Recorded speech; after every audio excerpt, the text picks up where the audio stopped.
that takes me into where do we see this in the Bible? Yeah. Adam is the first one. The fall happens, and he's hiding. Yeah. Immediately. I think it even says, I was afraid, and so I hid. I printed this out from the Amplified, and it's so strong, in Genesis 3. So I'm just going to, now that I have my goggles on, let me just read this. And they heard the sound of God walking in the garden in the cool, in the afternoon breeze of the day. So the man and his wife hid and kept themselves hidden from the presence of the Lord among the trees of the garden. But the Lord God called to Adam and said to him, "Where are you?" He said, "I heard the sound of you walking in the garden, and I was afraid because I was naked, so I hid myself." And here's the first questions, right, in the scriptures. God said, "Who told you that you were naked?" Right. And the man, how do you even know what that means? Yeah. Lots going on there. Yeah.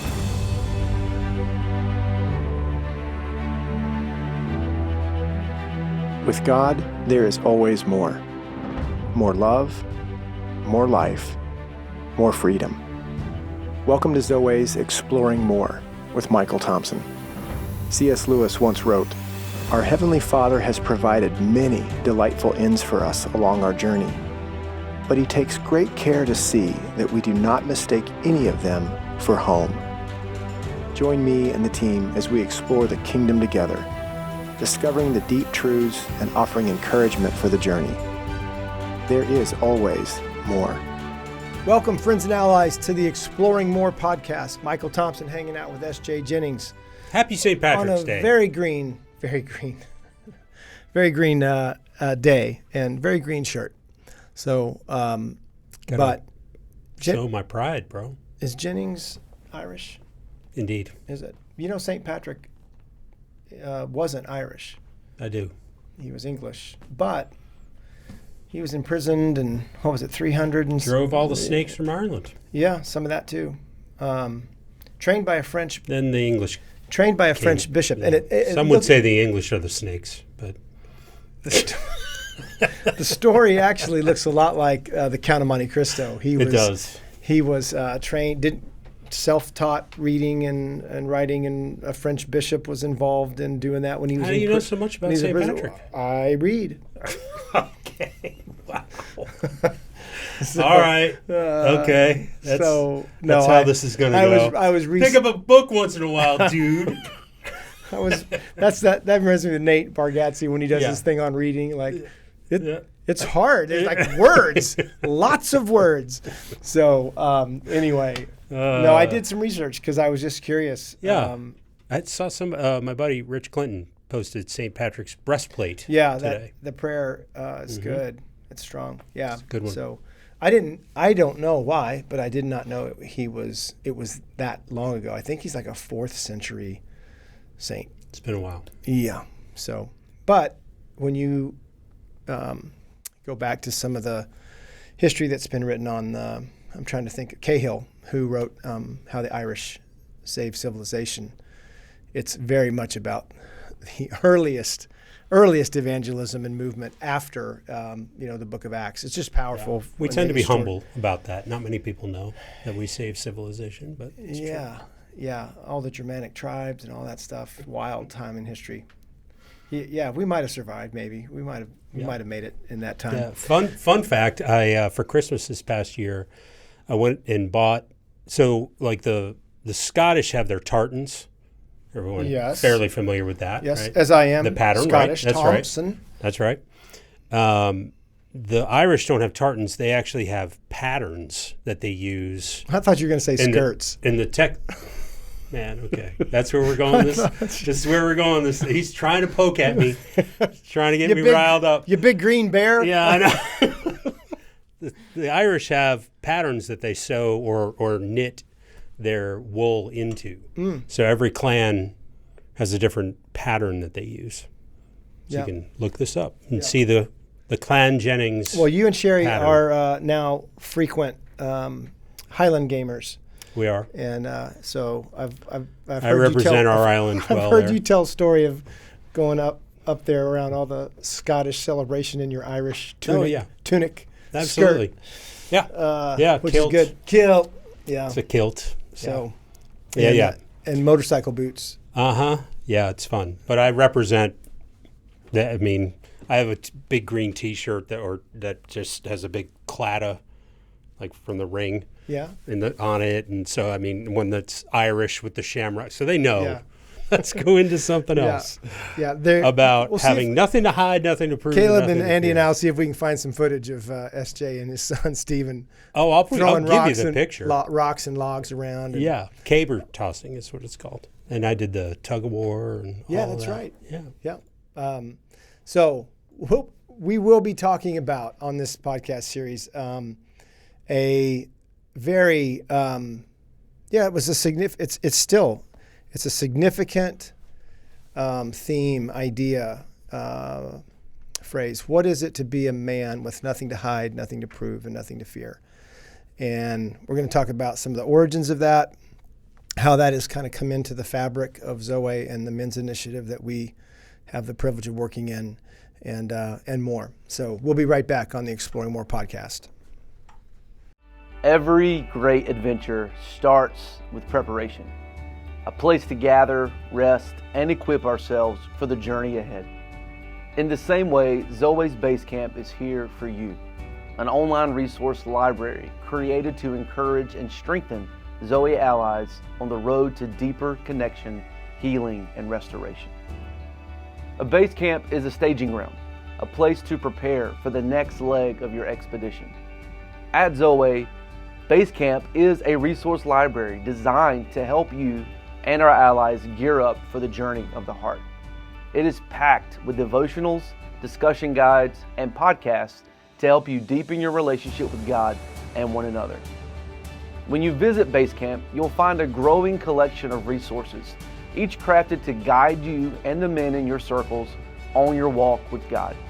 Each series that you find below includes a devotion plan with supplemental video content from the Explore More podcast. The devotionals are designed for both personal reflection and small group discussions, helping you dig deeper into God's truth while building meaningful relationships. On the Basecamp website, you will see the various series that we have available. When you click on a series, you'll have the opportunity to download the PDF devotion plan and the discussion guide questions. This also includes an invitation to reflect in time alone with God. Share the plan with your small group and send out the podcast videos for members to watch on their own time. Then, when you gather, dive into conversations about what God is revealing to each of you. Basecamp is more than a resource library. It's a tool for building redemptive brotherhood on the road to experiencing more life, more love, and freedom with God. Start your journey today, explore Basecamp, and reach out to us at allies@zoe.org if you have any further questions. Welcome back to the Exploring More podcast, and happy belated St. Patrick's Day. And I think St. Patrick would like this podcast. I think he would. I'm going to tie it in that way. Trying to find the picture of me in a kilt. Okay. I'll find it later. Okay. We'll post that, I'm sure, in the middle of me saying something remotely important. Very important. So, you think he'd be happy we were talking about this? Yeah, I think I think this has. We've said this for a while, that the things that strike a nerve in men is because there's a nerve in men that can be struck. Mm-hmm. And we've seen this happen with this particular phrase and a few others, but we're gonna focus on this one and kind of dial in on what is it to be a man with nothing to hide, nothing to prove, nothing to fear, and what does that mean? So, share a little bit. We went to our allies and friends and asked them. Yeah. I said, when you hear nothing to hide, nothing to prove, nothing to fear, what is stirred up in you? Mm-hmm. With some of our closest friends. I saw them coming in. I haven't read them. Mm-hmm. I knew you were going to present them, so I'm going to hear them for the first time too. Yeah, Cole said, and Cole's on our team here. He says, I think of how much I was trained oppositely, to hide who I truly am or to try to prove that I am something else. because I'm afraid of the judgment other people will hold over me or of the humiliation of failure. In my story, I came of age in the mid-2000s, right as social media was booming.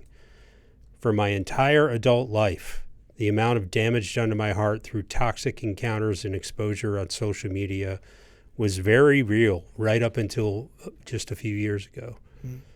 That's not to say that social media platforms is a tech development thing or bad thing, but the amount of exposure I had to criticism, social pressure, and interpersonal judgment was, as he says, bananas. Yeah. I didn't really have anyone other than my peers to guide me through that part of my coming of age. Yeah. I mean, we're taught to hide proven fear. Right. In many ways. And I think that's part of why it strikes a nerve. You know, that wait, you can live that way. I think he's speaking for a lot of men. And no doubt. Not even me particularly could I have expressed it that way, maybe as he did or as good as he did. But when I first heard the idea that that is the hope of the gospel, to free a man, to help him recover from the things that have happened, and Cole does us an honor in sharing some of that particular things that happened that shamed, like we've talked about, that made him want to hide and prove and fear. Anyway, I think that for me is that's a great comment. It lands true. I was far more acquainted with something to hide, prove, and fear than I was nothing to hide, prove, and fear. Right. Sean goes on to say, a big part of my story is being a chameleon kid. I became whomever I was around, smart kids, jocks, class clowns, whatever I could do to curry favor and feel like I belonged. Deconstructing my false self has its headwaters at that 8-year-old chameleon kid. Nothing to hide, prove, or fear means I can be my authentic self, reflect God's glory uniquely as I was knit together by him to do. It's the greatest gift that God, through Jesus, gives us, an identity as the Son of the Most High God. If I had gotten that one before we started, I would have probably huddled up with you and said, okay, how does that look? Something to hide, prove, and fear in the 9 Enneagrams. Because I hear number 9 in there, like that's the chameleon. You know, what do I have to be so that I can either fit in or not stand out? Yeah. You know, and I feel like that's, how many, I mean, you don't have to be a 9 on the Enneagram to feel that. Yeah. For sure. Our buddy Keith says, it makes me think of not hiding like Adam in the garden from God after the fall, seeing my whole personhood as beloved despite how or what others see or say about me. It's hard, really hard, though. I'm thankful beyond measure for the ways it was drilled in me from an early age as an only child with a fierce and fearless mother lioness and several very good lions in my family and community. The physical and psychological terror and assaults remain traumatizing today. So much more is stirred here. Yeah. Keith is one of my best friends and is a black man who, I say that in order to add the realities of something to hide, prove, and fear from a file of racial concerns, if not more. I'm trying to think of the appropriate word, but I think if any of us have been ostracized or bullied or marginalized or picked on because of some feature, particularly that of the color of your skin, then how was a young guy? I think we've got all these now so far speaking to formative years and how we're trained early and taught early. Walk on the other side, avoid that hall, don't take that route. And to be mindful. And of course, there's stages in the masculine journey that's important to learn what's good and right and how it's opposed and to be on the side of good and right. But man, it starts really young, like Cole said, that training and Sean and Keith. So yeah. All right, last couple of ones, and I just want to honor them because they sent something in. Scott says that Scott Stankiewicz. Stankiewicz. Yeah, that phrase means to me to not be afraid to be authentic, real with wounds and successes and aspirations, and to thoroughly enjoy the thumbs up we've received from our great and sovereign God and Father. No matter what, in life, the world, or eternity, in Christ, we are safe and beloved and empowered. And then Jevin talks, much like some of the other guys did, about how this affected him as a younger man, proving he was good enough, trying to not get into situations where he was going to be judged quite so harshly and things of that nature. But he says at the end of what he shared, to not hide, prove, or fear takes true relationship with God and not just believing in God. And almost just as important as a group of guys with oriented hearts to have true relationship with, both of which are somewhat new concepts for me that have transformed my life in many ways. So that's really good. Yeah. We were talking about some of that a few days in the production conversation, and we saw them on the board. Something to hide, prove, and fear, right? Versus nothing to hide, prove, and fear. And I remember asking, which one of those is kind of your major? Which one of those is your primary? Which one of those is your default? Mm-hmm. And it really took us into an interesting conversation with Caleb and Andy, you and I, to just see the, hiding or proving seemed to be kind of the primary, but everybody's secondary, which we'll talk about in a minute, was fear. Hide, prove, and fear. And then we all kind of at the same time, it dawned on us, wait a minute, fear is really driving both of those to hide or to prove. And you were primary? I'd say both. Mm-hmm. I wouldn't pick one over the other. Yeah. Because I think maybe at one time, like before maybe some of the work that's gone in, I probably would have said proving. Mm-hmm. But it was both, man. Mm-hmm. I was hiding through my proving and proving through my hiding, and all of it was rooted in fear. Yeah, we've all had experiences with all of them, and I think in the middle of that, we'll talk more in the podcast series about kind of there's where your false self is, in the nucleus of those things. But I remember Caleb just quick to say, "Oh yeah, I was a hider. I learned how to hide." And it's interesting, being a thirdborn, I was a firstborn. Proving, and I'm not saying all firstborns and all thirdborns, but there was a huge part of that proving for me, and how fear was operating in that space as well. But yeah, I think these are this is the contrast, right? Wait, you can live with nothing to hide, nothing to prove, and nothing to fear. How do you do that? Yeah, where does that come from? So, this idea, I just want to give you a little bit of history.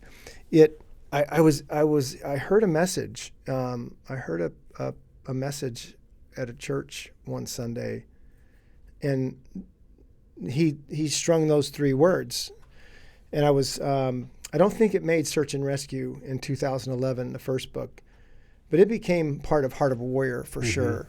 And it was something that it struck a nerve in me, and I think from then on we've kind of kept it in the space of Zoe and working with men. It became something, I think, SJ too, that was something to move toward. Yeah. While at the same time moving away from, but really something to move towards. That wait, nothing to hide, nothing to prove, and nothing to fear. I like that. It's a point on a compass. I want that. I want to know how to do that. Mm-hmm. It felt heroic.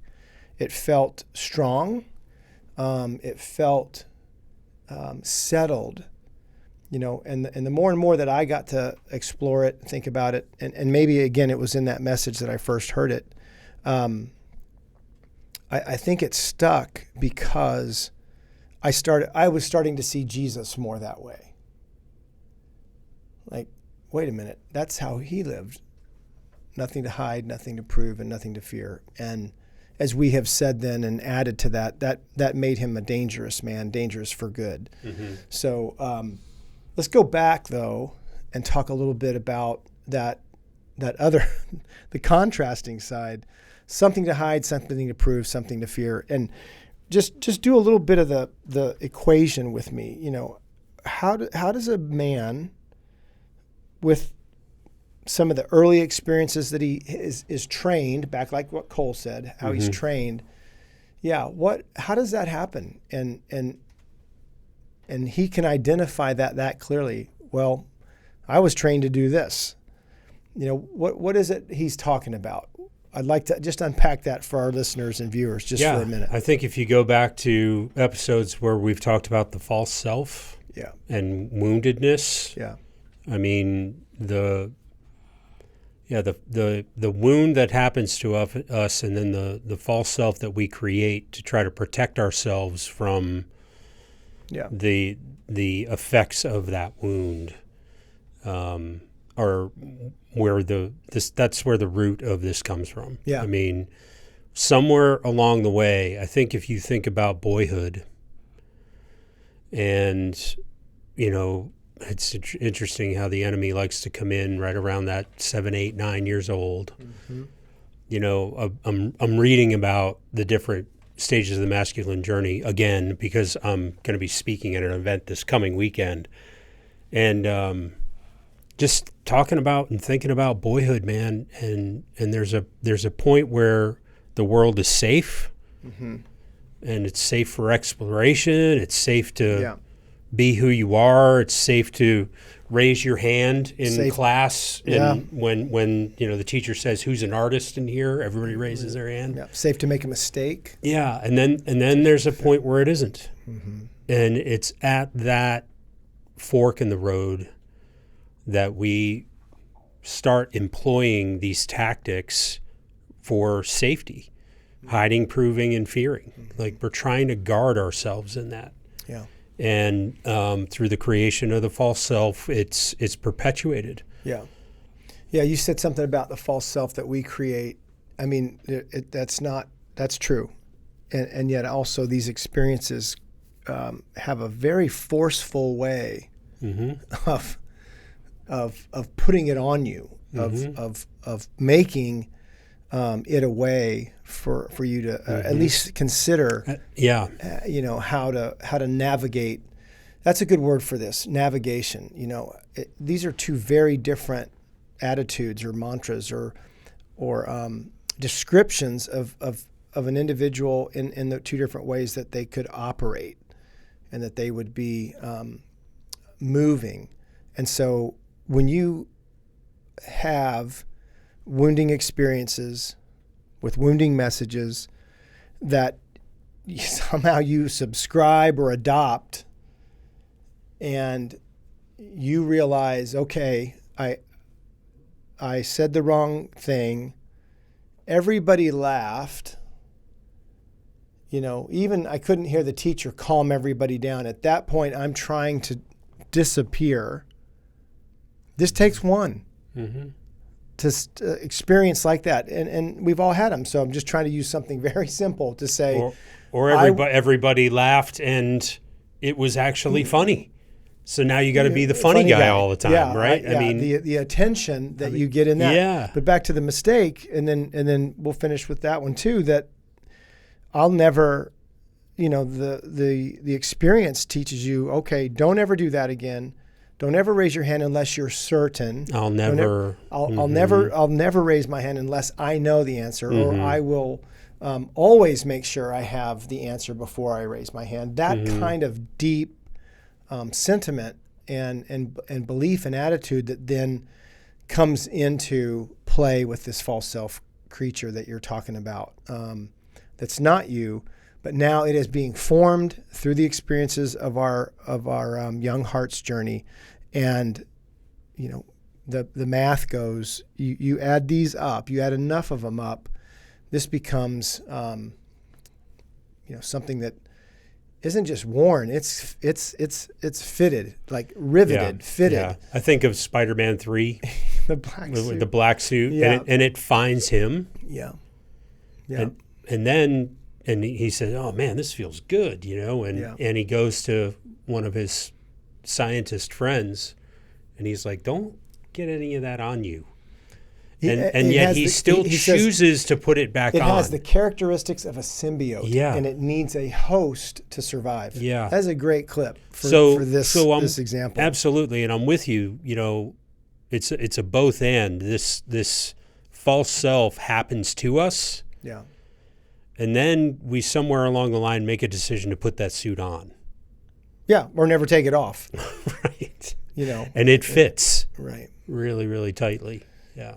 Yeah, and the things that we do then to have to manipulate a situation or control an environment or even react, all of those things that I would say are bound to the suit, are bound to that false self versus being more and more free in our own skin versus the suit that's been crafted for us with the help of the enemy, with people who are hurting and wounding, and the term might be in the faith community sinning against us, and having no advocacy, having nobody to say, no, don't. That's not true. Yeah, don't put that on. You don't. Yeah. Come here. Let me help you get that off. Yeah. Before it really starts to fashion itself.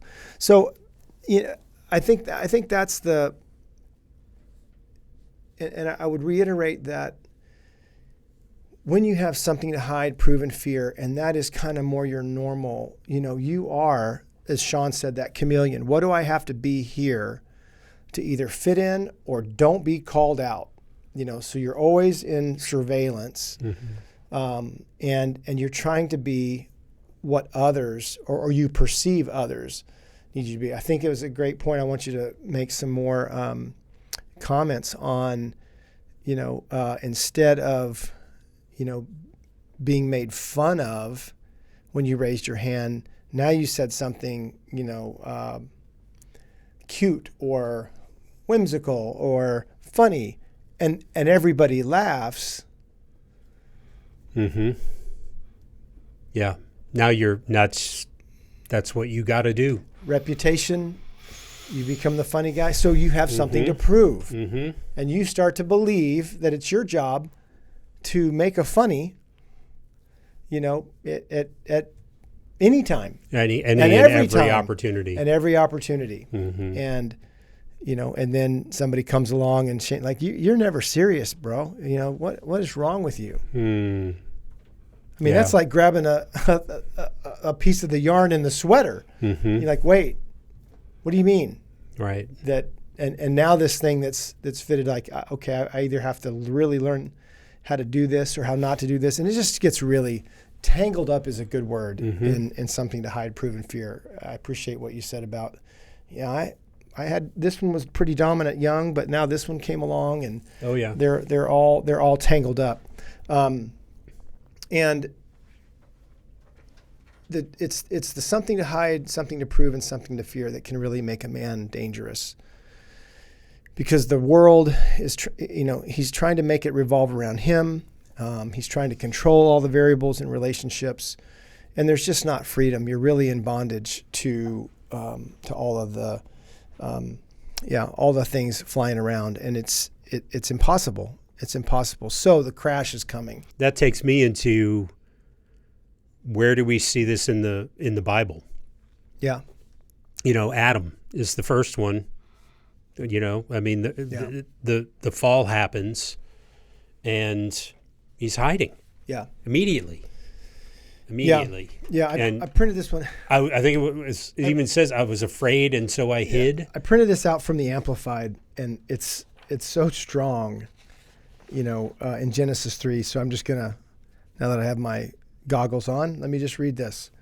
And they heard the sound of God walking in the garden in the cool, in the afternoon breeze of the day. So the man and his wife hid and kept themselves hidden from the presence of the Lord among the trees of the garden. But the Lord God called to Adam and said to him, "Where are you?" He said, "I heard the sound of you walking in the garden, and I was afraid because I was naked, so I hid myself." And here's the first questions, right, in the scriptures. God said, "Who told you that you were naked?" Right. And the man Like, how do you even know what that means? Yeah. Lots going on there. Yeah. So much going on. And what the fellowship and the relationship looked like prior to this this incident with the serpent and the tree of the knowledge of good and evil. And this next question that comes, what is this that you've done? So it's not that I think of my mom and dad when they would ask me some of those questions and how rhetorical they were when I was little, but you don't know if they know. So you're like, yeah, man. Because you already know, maybe early from experience, there's consequences and in some ways very punitive ones. But I think the point about this is early.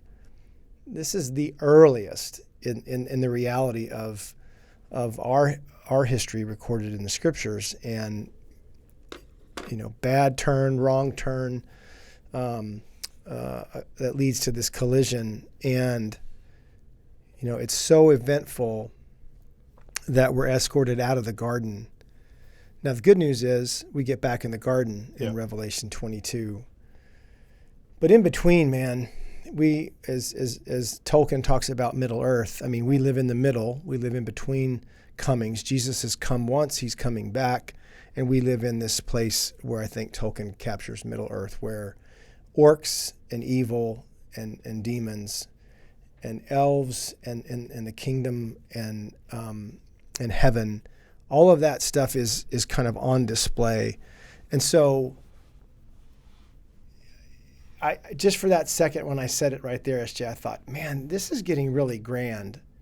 And I realized, yes, it is getting really grand. And it's very appropriate that it's pretty grand, pretty large, pretty epic, that the difference between living with something to hide proven fear and living with nothing to hide proven fear is in those middle chapters of our lives, but it's also the significance of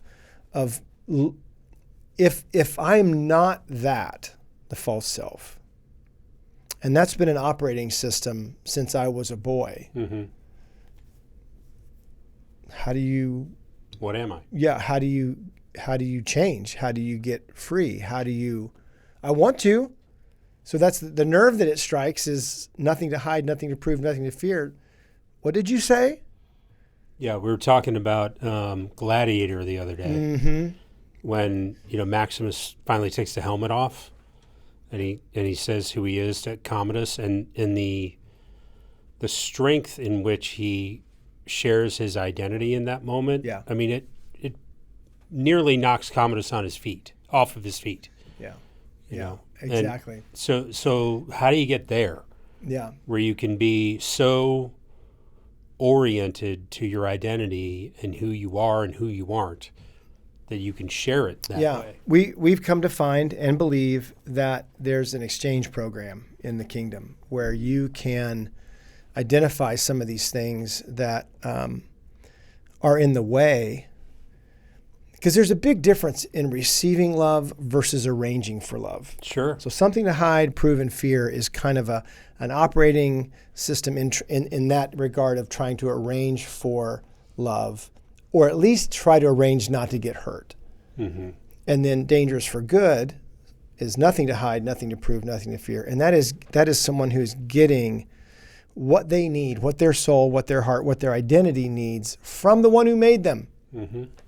And that's, I think, the larger gospel that we've found to be so beautiful and weighty and true. And so the exchange program of some of the wounded messages and some of the events and moments that happened in my life that defined me. You hear that? That's a great question. It's a defining moments. Yeah. Defining moments in your life. Sure. And most of those we interpret, especially with a young heart, inexperienced, naive, we often don't interpret those accurately. So we do come to some conclusion that it's my fault my dad left.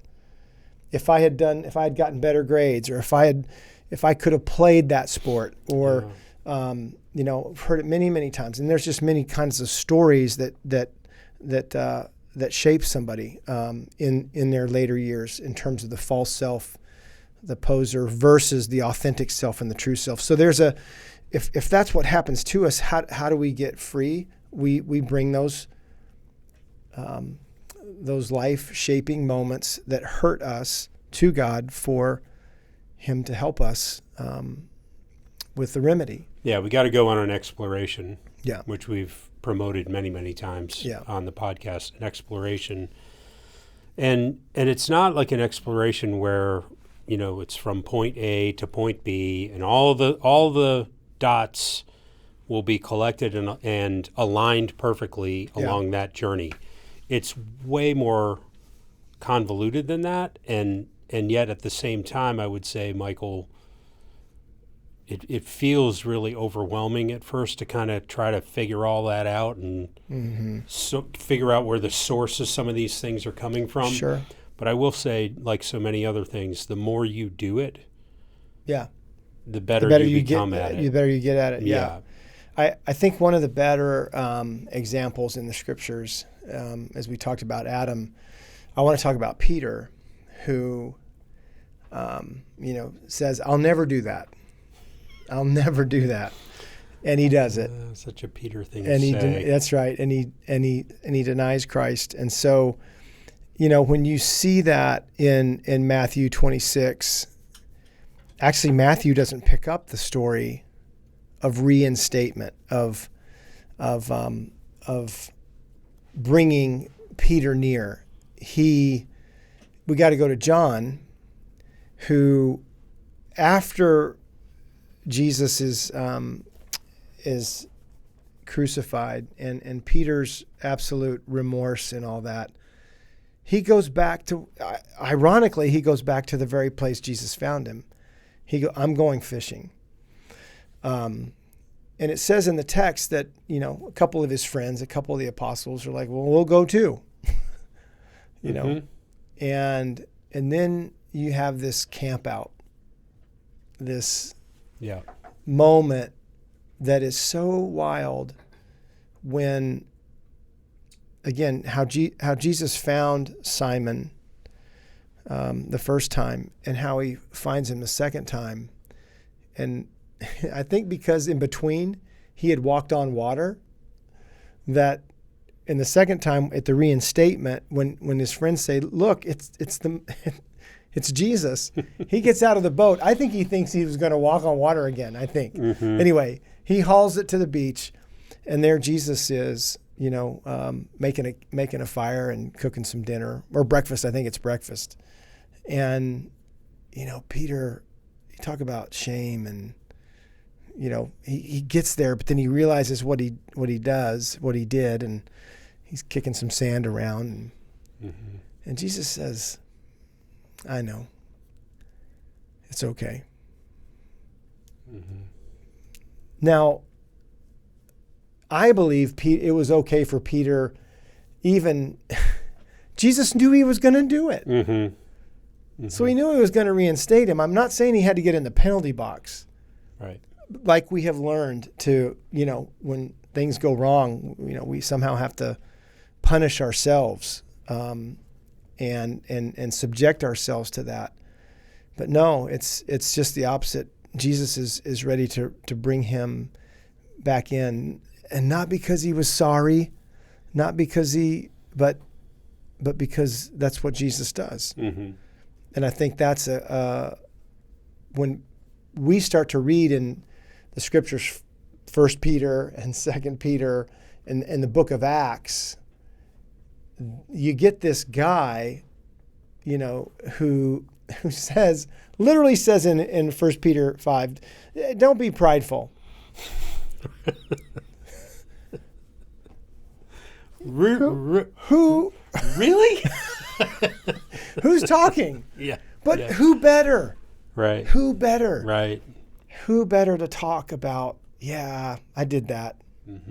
I was that way. Yeah. I was pushing my way to the front of the line, and yeah, I remember Jesus saying, find the low seat, and Peter learns that later, right? In the stories. But I think that's when you start to move in this healing journey from something to hide proven fear, and you do the work. We've written books about that work in King Me and Heart of a Warrior. We walk guys in the weekend through some of those steps. And if you're listening to this because you were at the weekend, welcome back. I'm not sure we're talking about anything new from the conference. We're just reiterating and drilling down deeper into it. We're just moving that this is the way, this is the path, and this is what you said earlier. As you practice it, it becomes. It's not new anymore. Yeah, it becomes a way that helps you. Yeah, I won't say it's easier because it's still hard. Can be for sure. I don't think it's Tom Brady's 7th Super Bowl was easier than his first, right? I had to throw that in there. Okay. But they just I just mean get it. You've done it 7 times. It doesn't make it easier. Yeah. It can be just as hard, but it is easier in the sense that you have some idea of what to expect and what to look for. Yeah. Yeah.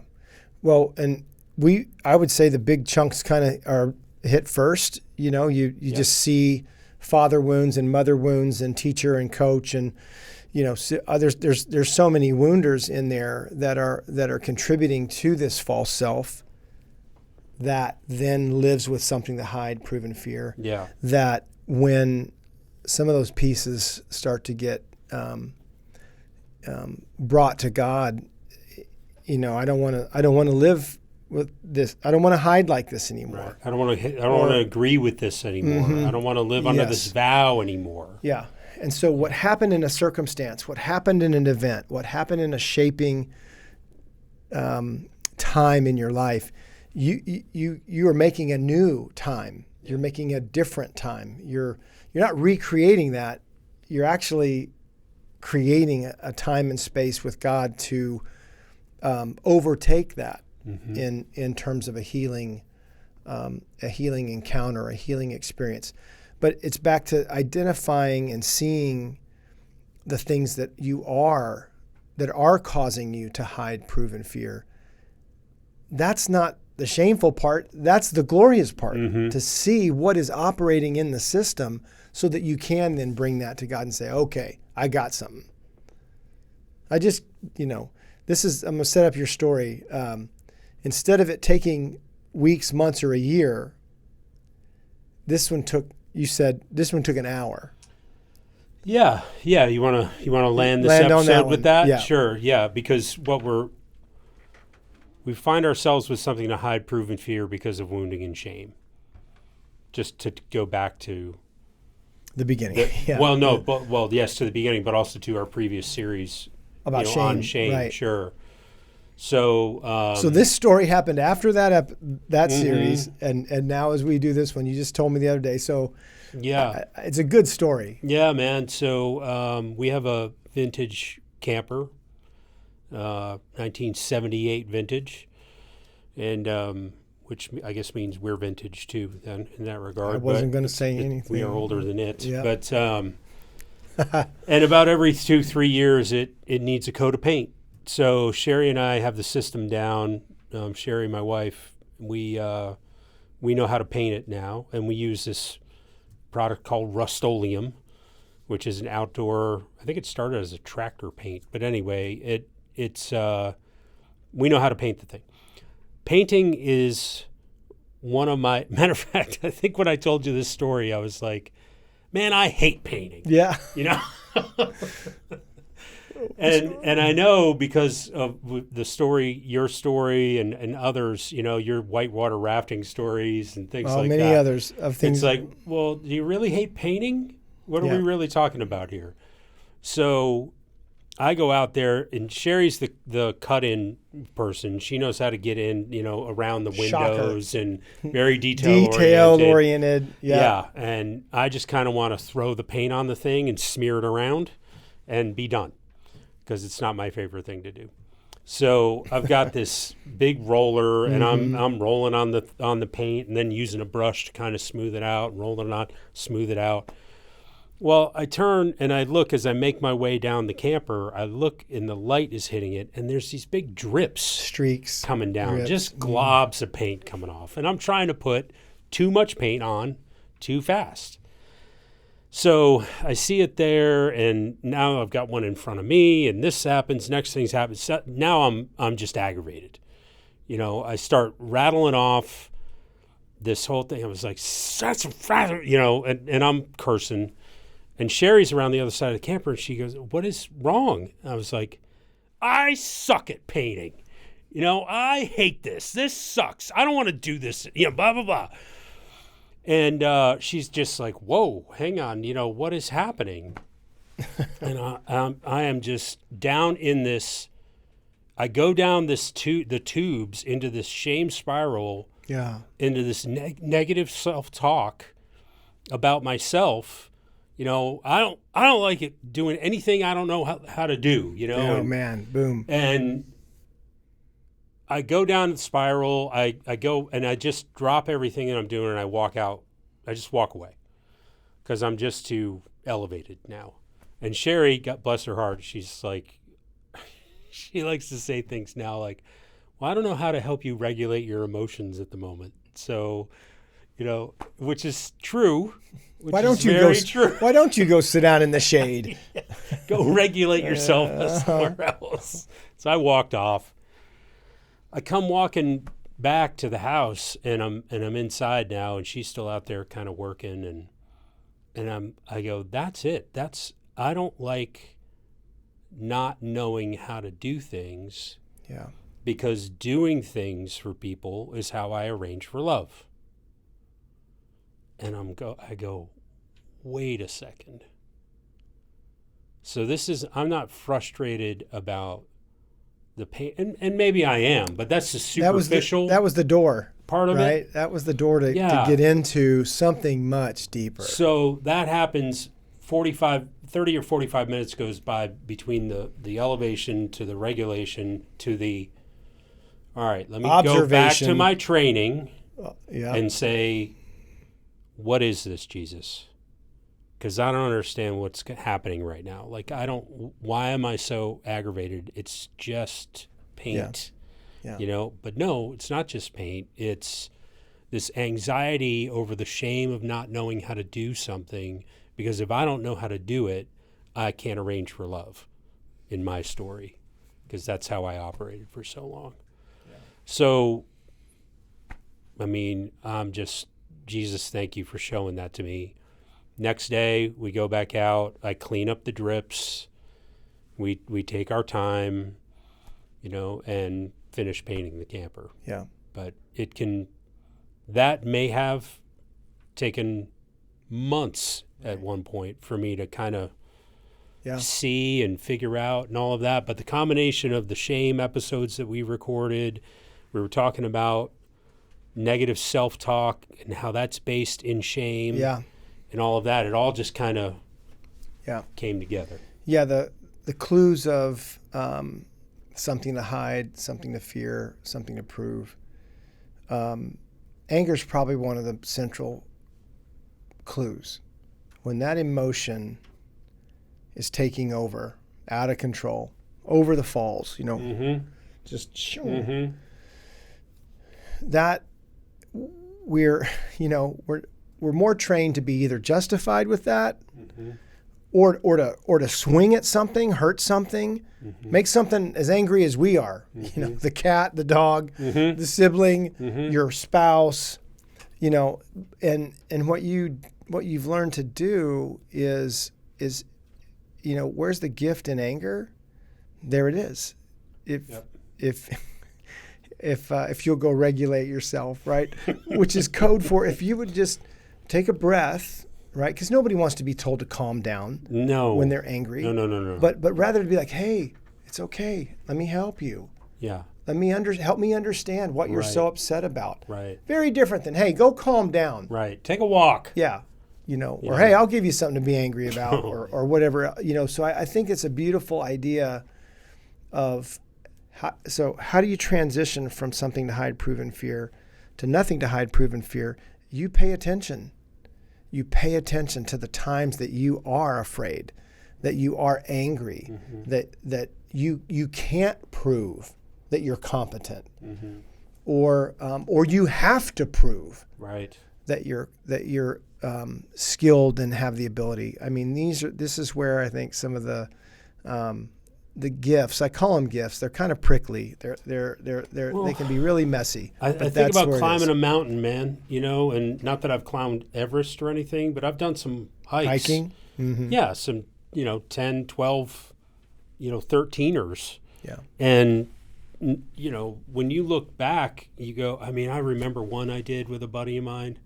I had no idea this was a part of the trail. But it was straight vertical. Like, there was no getting around it. You had to climb. No switchbacks or anything. You had to climb straight up the surface of the wall of this mountain. And we were climbing up there to camp overnight. And this part of this trail was a 30-foot vertical climb. And so we went up and we did it, and we looked back and we were like, whoa, Yeah. that kind of sucked. But you know what? We did it. Yeah. And I think as you're on the journey, I will never forget painting the camper and what Jesus showed me in that story. It was hard, and And it you've was known not fun, but I'll never forget it. And I know, because we've journeyed together, you know that. You know that page, you know that script, but you did not have an experience quite like painting the camper. But I've with your dad and growing up, I've heard you say that before, that my value is in what I can do for others. But this started to get even a little more intricate. It's more nuanced, yes, absolutely. and The I think connection of being frustrated or angry when something's not going well, and connecting it to Competence and skill and ability. And that's just being the guy that can figure stuff out. Yeah. I mean, So Jesus, I give you that. I know I learned that. I see that is in me, and I want to move differently. Yeah. I want you to train me and teach me in how I can move differently. When I don't, now it doesn't mean you run to a bunch of stuff and get all excited about you don't know how to do it. But I think it, you know what I'm saying. So anyway, I think nothing to hide, nothing to prove, nothing to fear is a tremendous direction for men to move and to enter into the training that it's going to take to move there. Yeah. And that means you're going to have to go back and get some healing. But oh my gosh, what's the alternative? Keep swinging like you're chopping weeds under the porch, keep Juna. Slopping the paint on there. Yeah. So this is and so many of us were not instructed well when it came to changing gears and moving differently. So that's why change is not welcome. That's why help is not welcome. That's why let me show you how. It comes with a package of you're an idiot. Versus, no, honey, nobody knows how to do this. Let me show you. Let me help you. So anyway, I think this is enough for now. I would say that, your copy of King Me, Heart of a Warrior, these are places where we have 5, 6, 7 references to this very conversation, laced throughout the healing, the masculine journey, the healing journey, the training, validation that's needed to become dangerous for good, a man like Jesus with nothing to hide, nothing to prove, and nothing to fear. We'll see you next time on the Exploring More podcast. We hope you have enjoyed this episode of Exploring More. The landing page for this podcast is zoe.org/podcast. That's ZOWEH.org/podcast, where you can find the show notes and various platforms to which we broadcast. You can also find us and the Life of More by visiting Zoe on YouVersion Bible app, Right Now Media, our Facebook page, and Zoe on Instagram and Twitter.